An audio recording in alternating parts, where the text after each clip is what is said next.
Bonjour. Bonjour bonjour Karine Corneli. Et bonjour Jean-Paul Javet. Merci à vous tous d'avoir accepté cette interview assez spéciale, une interview consacrée à l'opposition de la ville de Landerneau. À vous quatre, vous faites partie du collectif Landerneau pour tous et vous êtes également donc élus dans l'opposition de Landerneau. Après l'interview des 5 atouts de Mainville de Patrick Leclerc, il est nécessaire de donner la parole au parti adverse. Lors de cette interview, nous parlerons des prochaines municipales, de votre programme et du projet pour la ville, de l'action du collectif à Landerneau ainsi que votre place dans l'opposition. Pour débuter, on le voit tout au long de l'année, des manifestations sont organisées à Landerneau. Est-ce important de telles actions pour le collectif ? Alors, oui. Donc je pense que tu fais allusion aux manifestations comme celle Exactement. Par exemple, oui. Qui sont organisées souvent par le collectif Lune Rouge ou d'autres associations. Nous sommes tout à fait favorables à ce genre d'initiative. Landerneau maintenant est une ville assez importante pour qu'on puisse avoir ce genre de manifestation. Il est normal que le citoyen landernien s'exprime à Landerneau sans avoir besoin d'aller à Brest, même si ça n'empêche pas que parfois on aille aussi à Brest.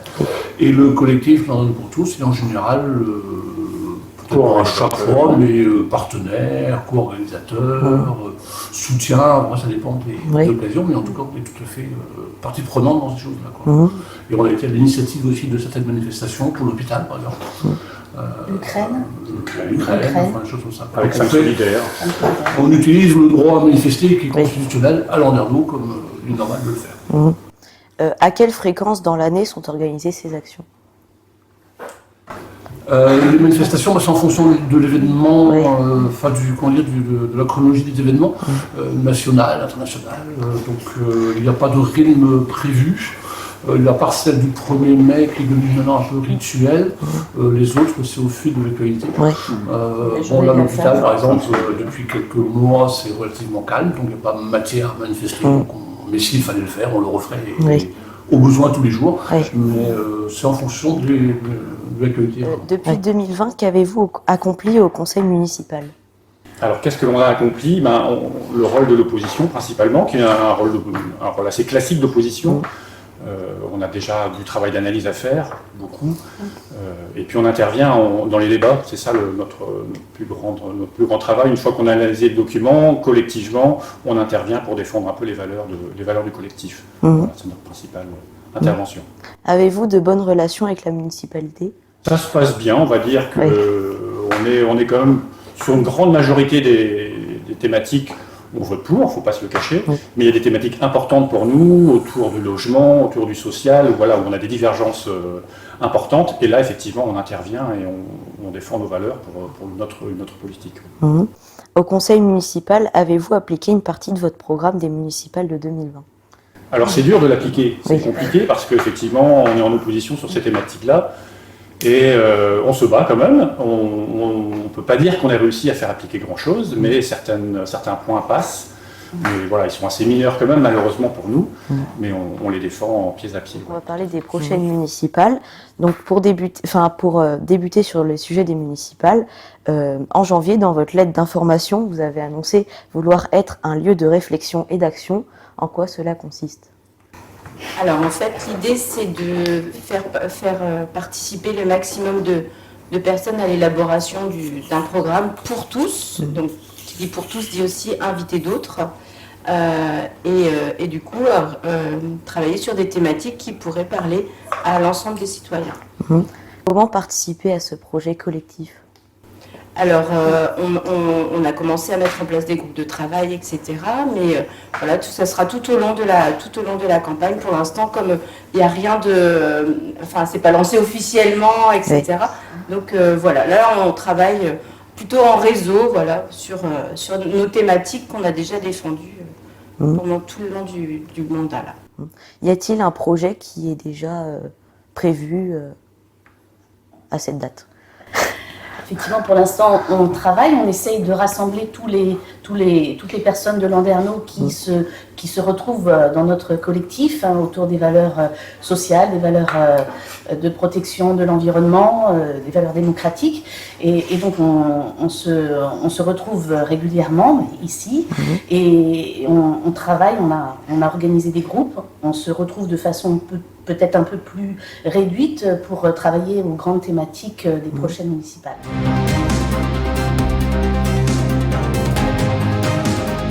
Donc pour la suite de l'interview, je vous propose un pour ou contre, un je vote pour ou un je vote contre. C'est très simple, je présenterai donc quelques sujets évoqués dans l'interview des 5 atouts d'une ville de Patrick Leclerc et vous répondrez par je vote pour ou je vote contre.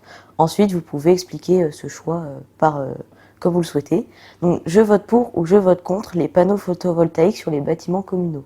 Bon, on vote pour, bien sûr, et on est agréablement surpris, parce que c'était déjà quelque chose que l'on avait demandé depuis des années.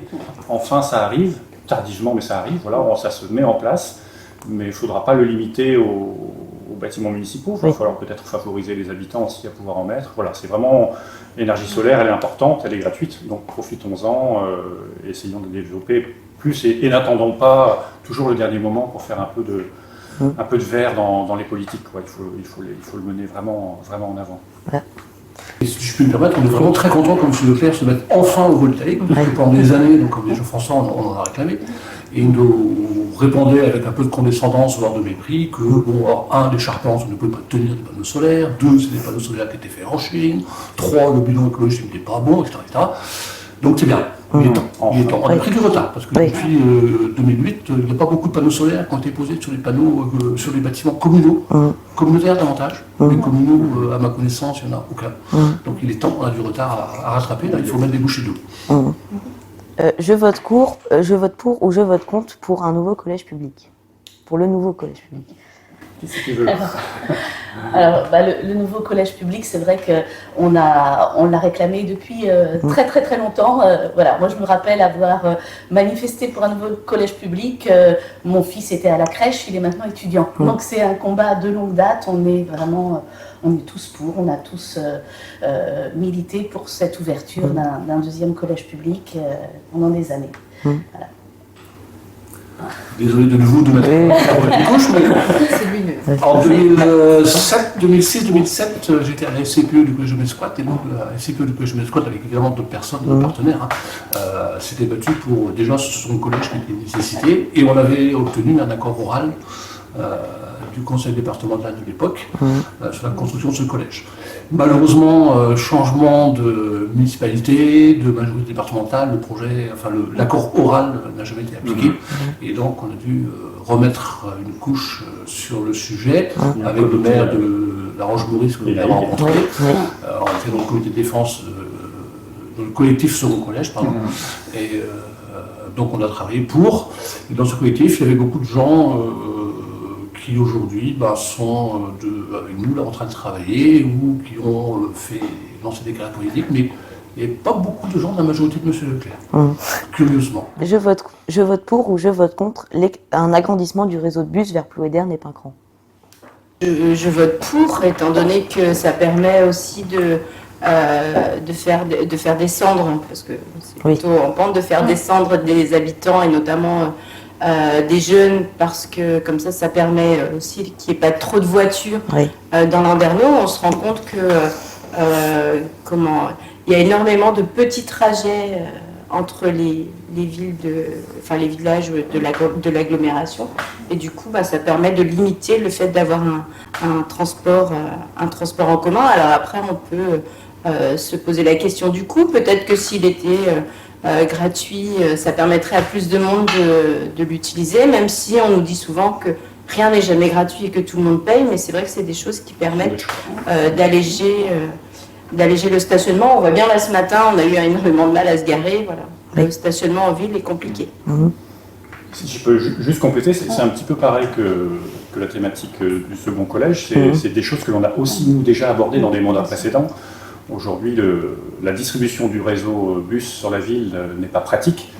C'est une compétence qui est passée à la communauté de communes, et donc c'est en réflexion pour élargir vers d'autres communes, mais également peut-être pour redistribuer, faire des lignes pas en boucle qui ne sont pas pratiques pour les habitants. Et donc il y aura une réflexion à mener aujourd'hui, et on sera partie prenante de cette réflexion, effectivement. Et c'est important pour que les mobilités soient au cœur des discussions.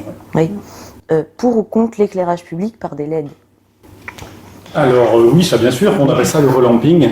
C'est pas nouveau non plus. Patrick Leclerc s'en saisit maintenant.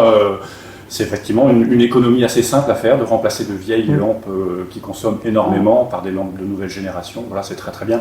Il y a aussi d'autres techniques qu'on peut apporter avec des détecteurs, des choses comme ça, mais voilà, c'est un premier pas. Voilà, tout à fait. Et pour terminer, pour ou contre Nuit d'hiver sous sa forme actuelle? Alors, Nuit d'hiver, ils sont à la combienième édition? On est à la 9e. 3e. Oui, mais avec le partenaire, Ah oui. c'est ça que je voulais dire. Aujourd'hui, il y a un partenaire qui est depuis le début. Oui, qui est depuis le début quasiment, et on est en fin de contrat, ça va être renouvelé pour l'année prochaine. Alors, Nuit d'hiver, ça c'est un peu particulier parce que c'est au goût de chacun. C'est vrai que ça amène du monde. Est-ce que c'est une thématique? Est-ce que c'est l'esprit de Noël? Certains vont dire oui, certains vont dire non. Voilà, ça peut être joli, mais ça c'est vraiment très personnel. Moi j'ai peut-être une autre image de Noël ayant vécu dans l'Est de la France, donc voilà, c'est peut-être un peu particulier, mais ça, il peut y avoir des choses assez belles qui sont faites et qui plaisent. On entend des gens sur les réseaux aussi qui disent voilà, ça c'est bien, ça c'est moins bien. Mais ça aussi c'est pareil, ça va être une réflexion qui doit être menée collectivement. Est-ce que les Landernais apprécient cette exposition-là, ou est-ce que c'est simplement pour faire venir du monde de l'extérieur? Voilà. Est-ce que c'est le rayonnement de la ville, ou est-ce qu'on travaille avec les Landernais? Peut-être que si on posait la question aux Landernais, peut-être que Nuit d'hiver serait différent. Et puis, il ne faut pas oublier que ça a un coût qui est assez important, Nuit d'hiver. Alors, effectivement, ça fait venir du monde. Les commerçants peuvent être satisfaits de l'affluence qui arrive. Mais c'est vrai que tout cet argent qui est mis dans le programme Nuit d'hiver pourrait aussi être utilisé d'une manière différente et pour permettre à chaque Landernien de vivre un Noël intéressant, sympathique. Voilà. Donc, si vous souhaitez avoir une carte blanche, vous pouvez la faire. Donc, si vous avez un message à faire passer aux électeurs, ou voilà. Rejoignez-nous. Si on évoque la démocratie participative, c'est pas quelque chose que l'on doit faire simplement en faisant de la com, quoi. La démocratie participative, elle se vit au quotidien. On peut prendre, je ne sais pas si c'est un exemple, mais un maire, c'est un peu un chef d'orchestre, c'est un peu un entraîneur d'une équipe de foot, ou de basket, pour rester sur l'Anderno un petit peu plus. Mais c'est comme si on demandait aux joueurs, aux musiciens, de ne pas venir aux répétitions, on ne les sollicite pas, on ne leur demande pas leur avis, on ne les fait pas travailler, on ne les fait pas monter, et on leur demande par contre de venir une fois par an au concert de fin d'année, au tournoi de foot, mais les gens ne viennent plus, quoi. Donc c'est important de la faire vivre, et on le voit bien que dans les conseils, les gens sont maintenant habitués simplement à lever la main, à dire oui, non, mais sans argumenter, et c'est dommage. Je pense que cette démocratie, Patrick Leclerc aime bien, fait beaucoup de com', mais ils utilisent des mots démocratie participative qui n'en sont pas. On entend parler de co-construction, mais ça c'est un niveau qu'il n'a jamais fait. Il informe, ça descend du haut vers le bas, on dit aux gens on a fait ça. Occasionnellement, on organise une réunion, mais à des heures qui ne sont pas adaptées, et puis on déplore qu'il y a 2-3 personnes simplement. Et on appelle ça un peu de la consultation, de l'information, mais voilà. La co-construction, c'est vraiment, on part quasiment d'une feuille blanche ensemble, quoi. On prend la thématique de la transition écologique ou du transport, et les habitants viennent discuter, c'est quoi vos attentes, qu'est-ce que vous voulez faire, est-ce que ça répond à la transition écologique, est-ce que ça répond au social, est-ce que ça répond à l'égalité sur le territoire, tout ça, mais non, ça c'est jamais fait. Tout est ficelé et on dit aux gens, vous êtes d'accord, et on leur demande même pas, parce qu'il n'y a même plus pas de référendum à nos niveaux, mais il pourrait y avoir un référendum local pour demander aux gens quelle est votre avis. Voilà, c'est pas... Karine, tu voulais dire un mot là-dessus?